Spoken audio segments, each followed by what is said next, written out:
Hey guys, so today I got a little bit of a different video for you. I'm working on my Motorcoach. It's a 2014 Fleetwood Storm and my monitor panel is not working. So what I did was I went ahead and opened up the monitor panel to try to see what's going on. I looked at a bunch of videos. Nobody could explain what the problem is. So let's go ahead and walk this way. Let me go ahead and show you what my coach looks like. That's the 2014 Fleetwood Storm. And I've already got the slide out. And so that's it right there. And in case you're wondering, I tinted the windshield because I couldn't stand people looking at me. And I tinted the side windows. Just gave me a little bit more privacy. And then this is the design. I love the panel. But I know that's not part of the video, but either way, let's go ahead and see inside. So this is inside.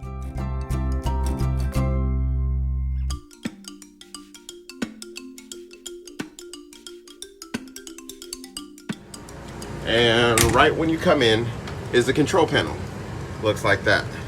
So I was pushing all these buttons right here. None of these buttons worked.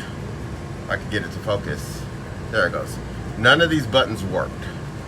These ones right here did. The generator and the hours and the water heater, auxiliary battery, all that worked. But none of these. Every time I pushed these buttons, nothing popped on. So on the forums online, they said check your fuse panel. So I'm gonna go ahead and go right here. This is where one of the fuse panels is. And I went in here, I tested all these fuses, nothing worked. Then I came, actually let me show you this real quick. So I went ahead, I bought one of these. If you don't have one, you should get one. So pretty much same thing with the fuse. You go ahead and touch the fuse and it'll tell you whether your fuse is good or not. So get one of these. It's got the fuse puller, it's got the indicator light, it's fully adjustable. You can open it and close it to whichever size fuse you have. But anyhow, so long story short, I went back here. Inside the bedroom is where your fuse panel is, and I checked all these fuses right here, which I did find two fuses that were blown, which I don't think it had anything to do with my with the monitor panel. But anyhow, I replaced these two fuses anyways, and I heard some type of fan down here kick on.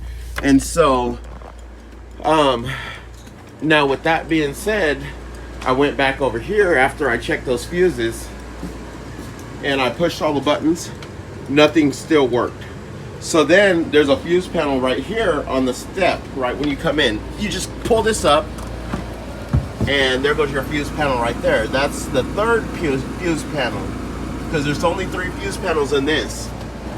And I checked all those fuses, nothing worked. So then what I did is I came back over here frustrated, pushing all the buttons, nothing worked. So then the last thing I did was I took this, which is your main plug, and I went ahead and pulled it apart, and I kept it apart for about a minute. Then I plugged it back in, and after I plugged it back in, now everything works. So I don't know if it had anything to do with those 2 fuses back there, but after I went and unplugged those 2 fuses, replaced them, and then I came over here and I took this main plug that feeds right into the back of this main circuit board, then everything worked. All I did pretty much was change those 2 fuses, which I don't know if that had anything to do with the actual problem. When I came back, like I said, and I checked the panel, nothing worked. So unplugging it and letting it reset was actually my best solution. It fixed the problem. So if you found this video helpful, please like and subscribe, and pretty much that lets me know that I'm not wasting my time. Whatever I'm doing is actually helping somebody out there. So appreciate you guys watching. Thank you.